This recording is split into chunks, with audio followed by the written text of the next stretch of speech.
nga karon na ugma sugod na ang start sa Holy Week sa pagsuod ni Jesus sa siyudad sa Jerusalem kini nga madaugon tungod kay gilataran siya mga dahon, mga kanang palma, mga lukay aron pagsugat niya timaan sa usa ka pagsugat sa usa ka hari nga sulod diha sa siyudad.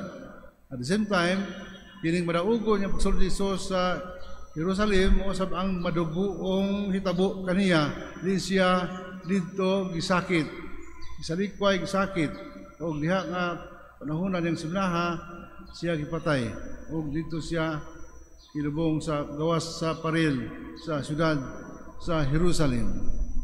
Kunya una nato pagbasa kinot og gikan sa basahon ni propeta Ezekiel. Si Ezekiel siya ang pari nga taga ang propeta nga taga kanang Jerusalem. Nagtawag sa Dios kamahing propeta mamaba in behalf sa Ginoo sa panahon sa paghari ni Hari Jehoiakim, ang hari itong tumura. Kunya, kining si propeta Ezekiel, sama ni propeta Jeremiah, sama ni propeta Ezekiel, ug mga propeta, kini siya nagtagna sa kaglagan sa Huda, o nagtagna sa kanabang kaluwasan kung sila magbag-o, panawagan sa pagabaguhan, pagbiya sa mga sala. Kay ang katawhan Israel nagmasupilon sa Ginoo busa kining propeta ang pamaba sa Ginoo nagsangyaw nga kinahanglan mag-usab sila aron dili padayon ang katalagman. Unya ingon siya kung magbago kamo dili kamo silutan sa Ginoo apan nagbagahi gulo ang katawhan sa Huda busa sa year kanang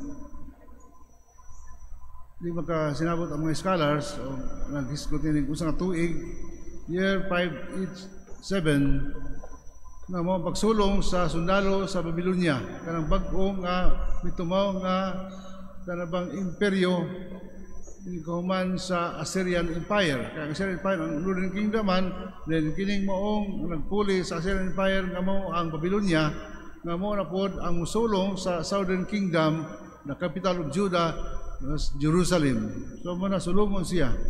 Kunya mo ni ang giingon sa mga tao nga silot sa Ginoo kanila sa ilang pagkamasupilon.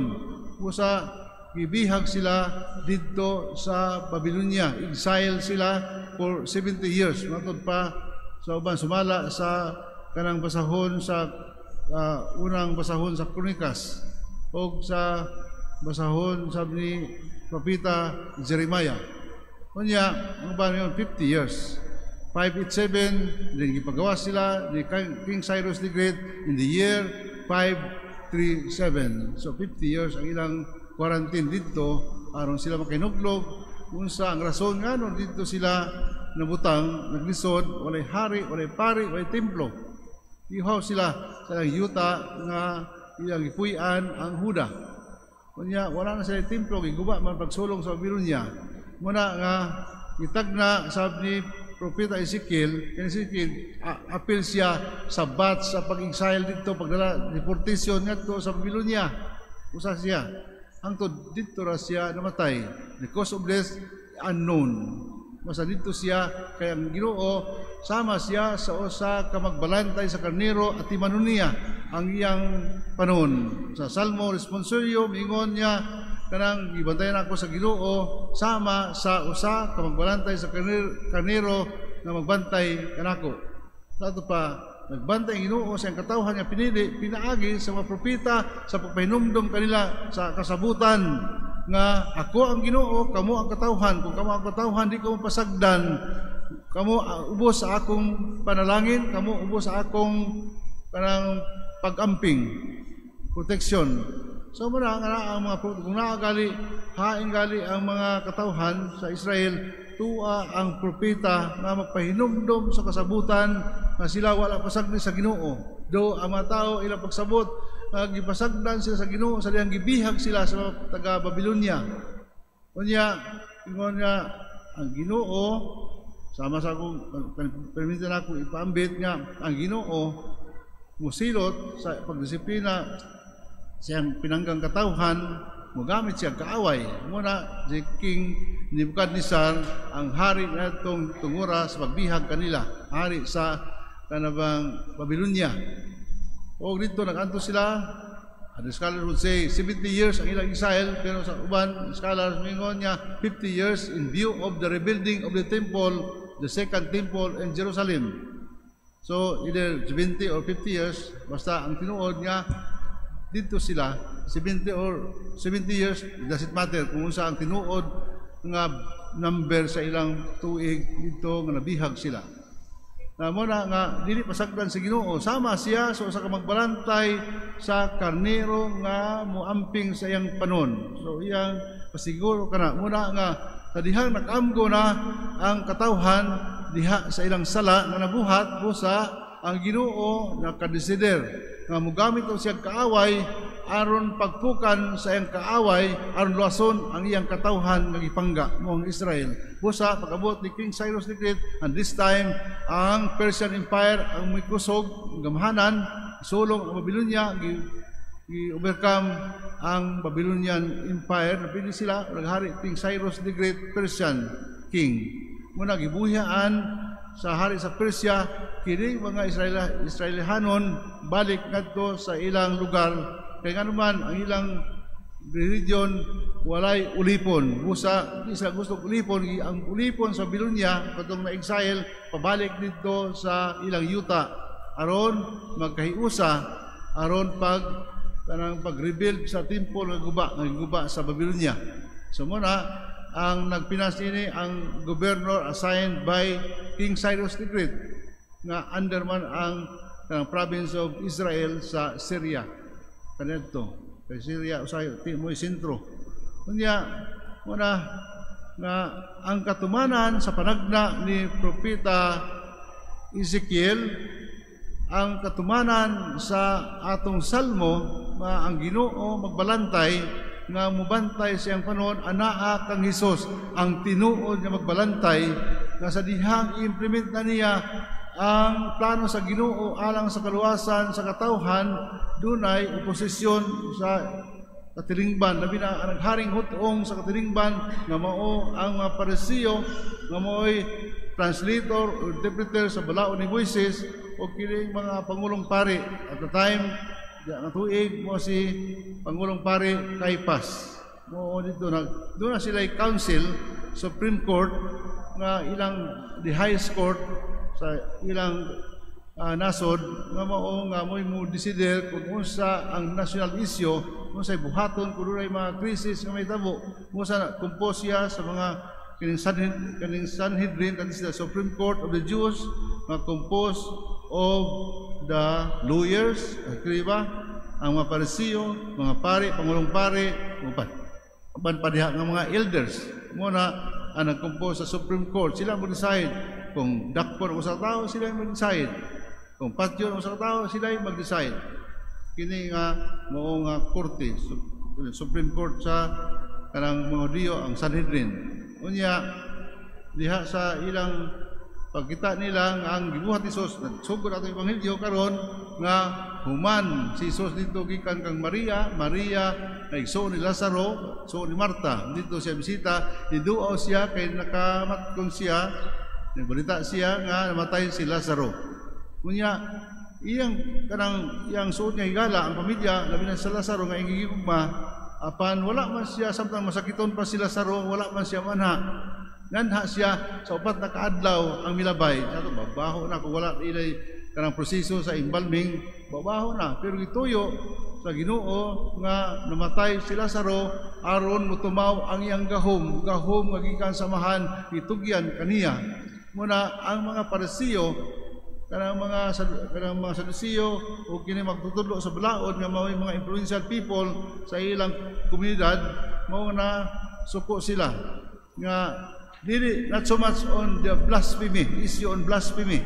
Dili ang pagbugal sa ilang relihiyon nga si Jesus nagpaila, ako kamahan usara, ang akong mabuhat sugo pinsamahan, kung unsa kamahan ang plano mo akong gibuhat, kaya ako kamahan usara.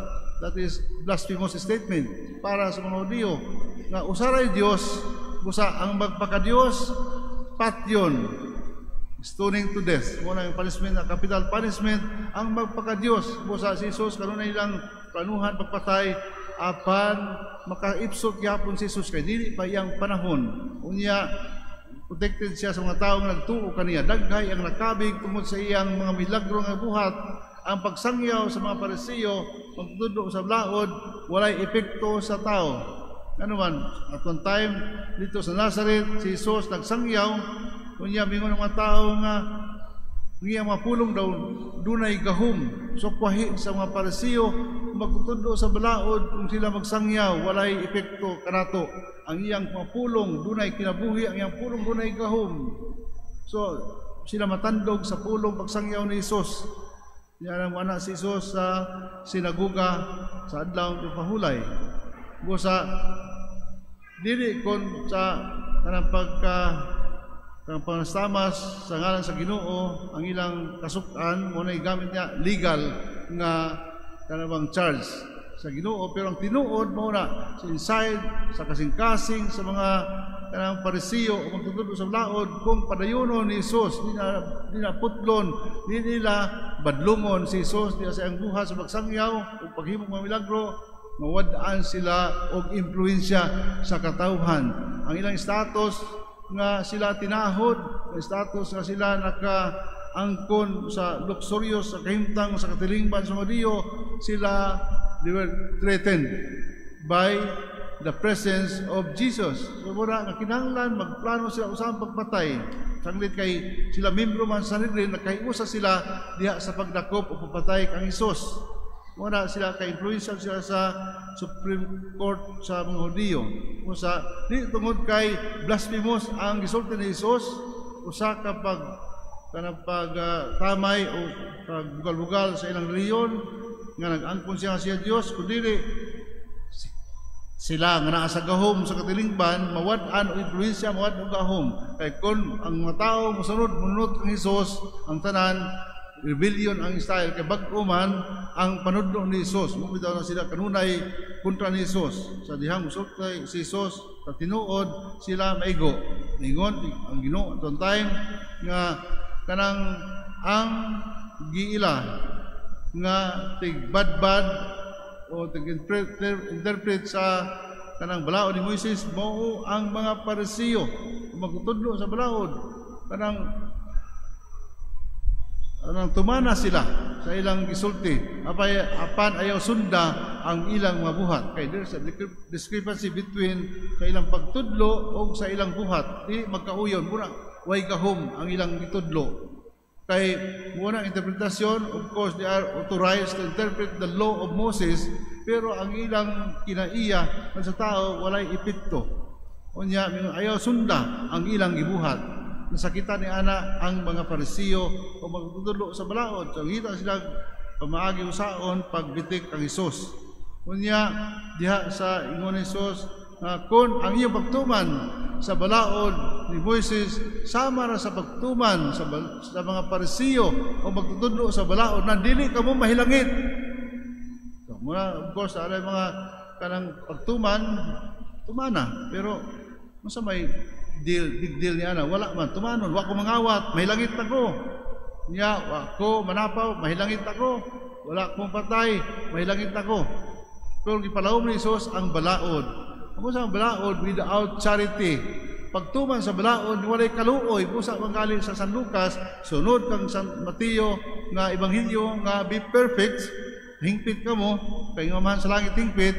Isundan San Lucas, kinupya ang San Mateo, pero gilahi niya ang version pag maluyon ka mo. Mag-usa man itong pagtuman sa balaod, kung watay kaluoy sa sikaingon. Purpose niya ang balaod, mao nga balaod nga paghigugma sa Dios o paghigugma sa tao. Mao na iyang praktikum sa paghigugma sa Dios. Makita sa paghigugma sa tao.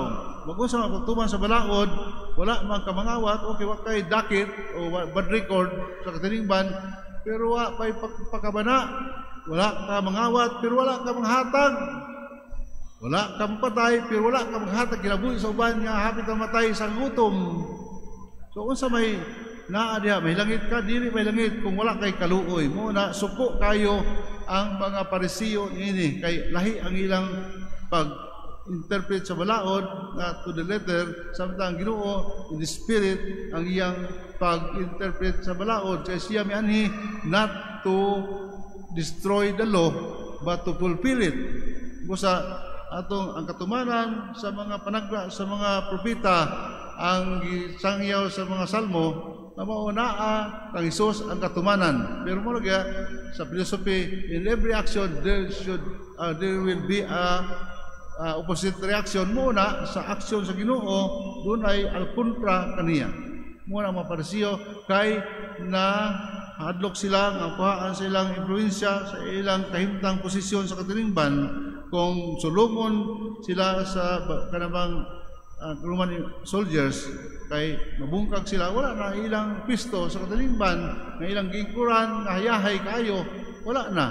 So na-treatin ang ilang status quo busa kinahanglan, we get rid of Jesus because this is the public disturbance. Disturber siya sa katilingban na nahimutang na.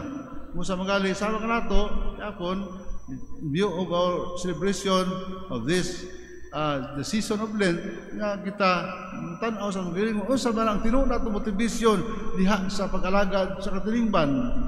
Kanang ato pagsagyaw ba in consonance ba sa atong aksyon nga ibuhat sa mga Parisiyo. Sometimes we have been pharisaical in some many ways. Big pagkaroon ingnon kini ang atong appearance, but inside our heart lahi. Bitaw na, mingon niya, ang mutuman sa balaod, mga anak sa Dios. Tumana ang balaod, aron ka mabuhi, mato ni Moises, nga isugo sa Dios para sa mga Israelita, tumana ang balaod o kamo mabuhi. Tumana ang balaod, kay mutuman sa balaod sa Ginoo, kamo ilhon nga anak sa Dios. Sa ato pa, ang atong pag-isano mo pagdiwat, atong pagliwat kang Kristo diha sa iyang kinaiya ang balaod sa gugma. Muliwat kita sa Ginoo, muliwat kita ang Kristong anak sa Dios, kay kita mga anak sa Dios by virtue of our baptism. Kita mahimo nga anak sa Dios apan atong susihon atong kasing-kasing niwiliwat ba kita sa iyang kinaiya. Di siguro kita muliwat sa iyang naong, pero sa kinaiya ba biliwat pa kita kang Hesus sa Ginoo. Ang pagkamaluyon, ang pagtuman sa balaod o ang kaluoy ngadto sa uban, naaba kanato sa Hesus maluyon. Sa diha makita siya panon nga gutom, iyang pakanon. Diha makita siya sa masakiton, iyang ayuhon. Doon na makita ni ana nga kinaiya nga kamong maluoy sa uban.